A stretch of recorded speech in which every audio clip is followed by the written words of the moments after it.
Bienvenidos a la sexta clase de Informática 1. En videos anteriores habíamos estado hablando sobre algunas partes físicas de la computadora, las cuales las clasificábamos en hardware y dentro de esa clasificación teníamos los periféricos de entrada, de salida, de almacenamiento. Habíamos visto componentes importantes que debía contener nuestra máquina.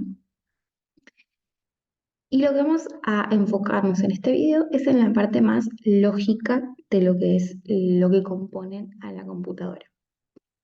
Tanto el software como el hardware van de la mano, es decir, no puede funcionar uno sin el otro. Puedo tener un excelente hardware, pero si no tengo un software que administre esos recursos, no va a funcionar. Y obviamente, por obvias razones, puedo tener un software almacenado en algún lado, pero si no tengo un hardware donde se ejecute, eh, no va a funcionar. Entonces, siempre recordando que uno depende del otro.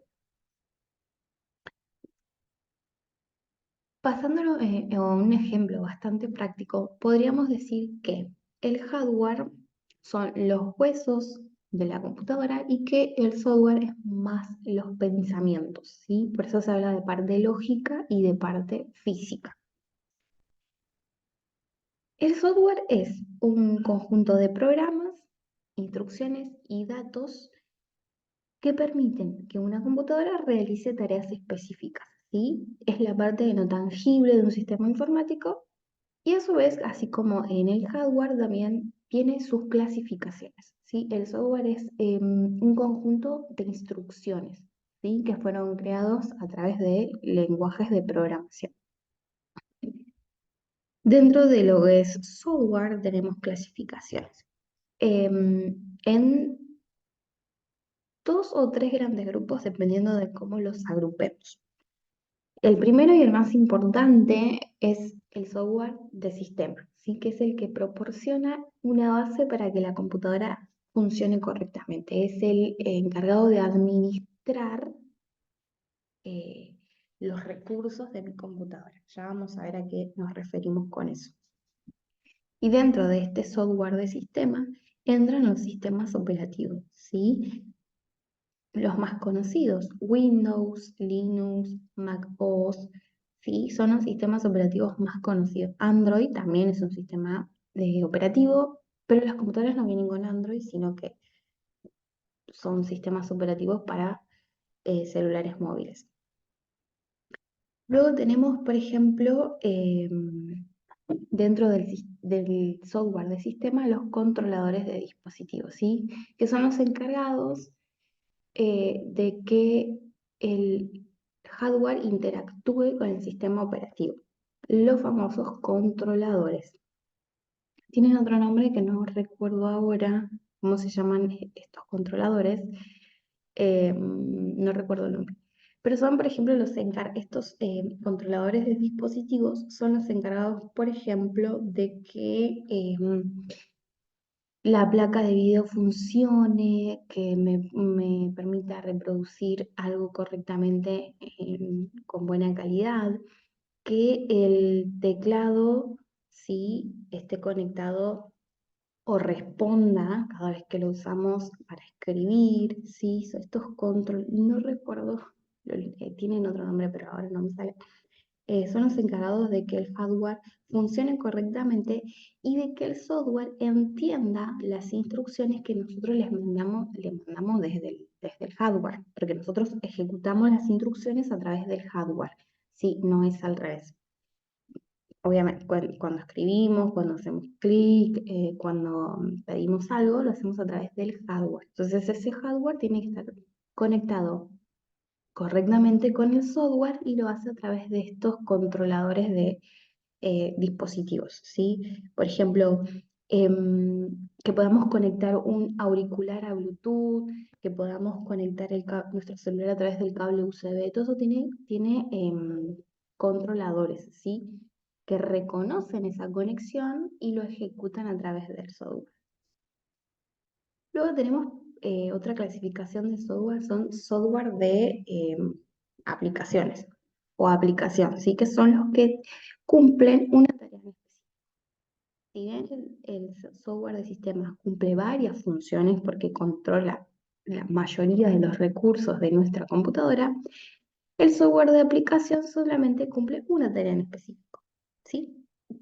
Que son diseñados para resolver problemas de usuarios o para cumplir tareas muy específicas. Y, por ejemplo, podemos hablar de navegadores web, que ya lo hemos visto, procesadores de texto, aplicaciones de redes sociales, ¿sí? Los navegadores de web, por ejemplo, como Chrome, Firefox o Microsoft Edge, sí cumplen una función en específico que es hacernos entrar en Internet. Nada más, no cumplen otra tarea, digamos. Los procesadores de texto, eh, lo que solemos llamar Word. Word en realidad es un software de aplicación, pero el nombre real de ese tipo de software es procesador de texto. O en el caso de Excel, planillas de cálculo. ¿Sí? Generalmente solemos llamar a las cosas por el nombre de la marca más famosa. Sí, pero cuando hablamos de Word, hablamos de procesadores de texto. Cuando hablamos de Excel, hablamos de planillas de cálculo. Cuando hablamos de PowerPoint, hablamos de presentaciones y así un montón de cosas. Word cumple una sola tarea específica, que es redactar documentos, armar textos, ¿sí? Excel también, sí, hacer cálculos matemáticos, planillas. PowerPoint también, hacer presentaciones digitales. Y son esos software que cumplen una tarea en específico. Por ejemplo, un reproductor el reproductor MP3, Spotify, sí es un software específico porque simplemente sirve para escuchar podcast, música, ¿sí? Son esos software que cumplen una tarea en específico y nada más, no hacen no tienen ninguna otra finalidad más que para la que se crearon. Luego tenemos, y acá podríamos también dar otro ejemplo, como por ejemplo los software de programación. ¿Sí? Que son los que, pero también podía entrar dentro de lo que es software de aplicación, porque los software de programación son los encargados de crear otro software a través de lenguajes de programación, ¿sí? Em, podríamos, como decíamos, tenemos esta aplicación, esta comparación, ¿sí? De que podríamos agregar una tercera clasificación que eran los software de programación, pero que también entra dentro de lo que es software de aplicación, porque el software de programación va a cumplir solamente una tarea en específico, que es crear otros eh, software, digamos, ¿sí? Bien, a su vez, sí, también eh, tenemos clasificación de software de acuerdo a si es gratis o es pago y si es de código abierto o no. Esta clasificación se divide en eh, software de código abierto o software pago. ¿Y cuál es el de código abierto y el pago? Bien, el software libre, como se lo conoce, o el gratis, ¿sí? Es aquel software que su creador, digamos, lo lanza al mercado, pero con la receta de cómo lo hizo, ¿sí? Todo software tiene un código fuente que serían las instrucciones de cómo funciona o cómo debería funcionar ese software. Ese código sí solamente lo conoce el programador, el que creó ese software. Y en el caso de los software libres son esos sistemas que se lanzan y que su receta o su código, ¿sí? Se encuentra disponible para todo el público. Es decir, yo puedo descargar ese software, puedo entrar, ver su programación y modificarlo de acuerdo a mis necesidades, ¿sí? La receta con la que se creó ese software, ¿sí? Se encuentra disponible para todas las personas que quieran descargarlo. Y acá Linux, ¿sí? Es muy pionero de estos software libre. Sí, generalmente solemos confundir que es un software libre, es a su vez un software gratuito, y no es así. Pueden vender el software, pero la diferencia con otros que son pagos es que cuando te lo venden, te lo dan junto con el código con el cual ellos crearon para que vos te apropies de eso y puedas modificarlo de acuerdo a la necesidad o a lo que necesites hacer. Como había dicho anteriormente, Linux es pionero en lo que es software libre. Y de Linux derivan muchas otras versiones de software libre, como Linux Mint, Wayra, ¿sí? Que es un sistema operativo que viene instalado dentro de las computadoras que da el Estado. Wayra, em, no me acuerdo otra versión de Linux, Linux Mint, Wayra. Pero Linux tiene muchas versiones y todas son distintas en realidad porque fueron creadas por distintas personas, pero que son de código abierto. Justamente que si yo necesito modificar algo de ese software, lo puedo hacer tranquilamente porque dispongo de la receta con la que lo crearon. Em, y el software que es pago, sí, y que no es de código abierto, que no es libre, son los que generalmente solemos usar mayormente, como Windows o el sistema operativo de Apple, ¿sí? Ellos te venden su sistema operativo, pero no te dan, es decir, no te van a dar el código con el cual lo crearon. Si yo no sé cómo fue creado Windows, no sé cómo funciona, no puedo modificar nada de ese sistema operativo. Es decir, la receta de la creación de Windows o de macOS solamente la tienen sus creadores y ellos no permiten que otra persona acceda al código fuente de sus sistemas operativos. Y podríamos hacer unas comparaciones entre cuál es mejor, cuál conviene más. Siempre se recomienda que por temas de seguridad y privacidad es mucho mejor usar software libres, ¿sí?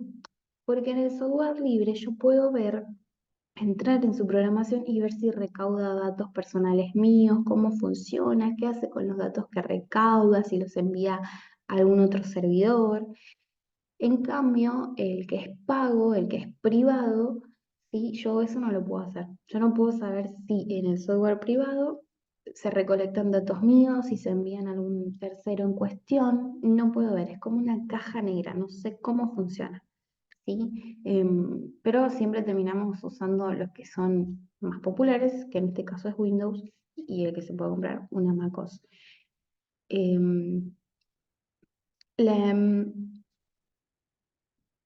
y no hay, no se, digamos que no se motiva mucho al uso de software libre, que lo cual se intenta cambiar por ahora, pero lamentablemente cuando ya compramos una máquina, nosotros compramos una máquina ya con el sistema operativo que viene por defecto, que es Windows, ¿sí? No es que nosotros compramos y tenemos que instalarla, no, ya viene por defecto con ese sistema operativo.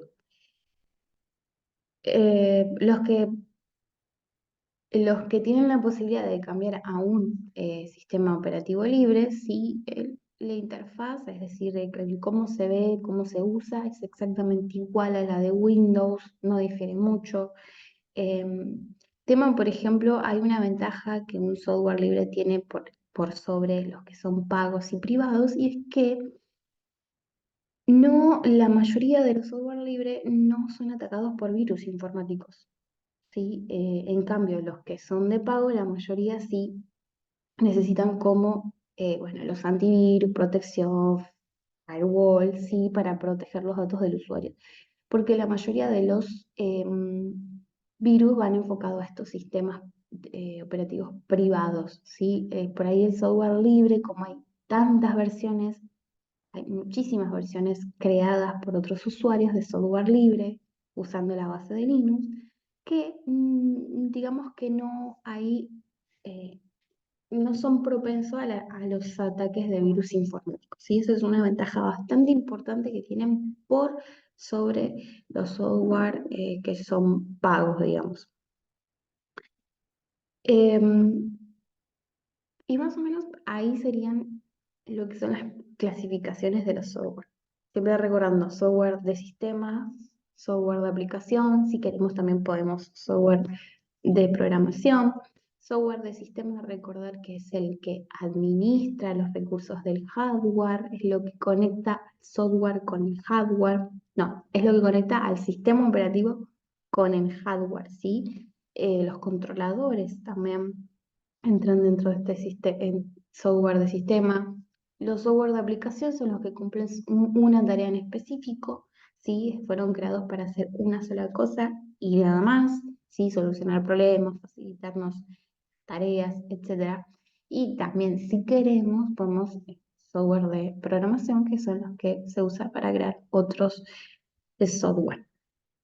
Bien, espero que haya quedado bastante claro y que puedan haberlo comprendido de que no puedo tener un hardware sin un software y que a su vez no puedo tener un software sin un hardware.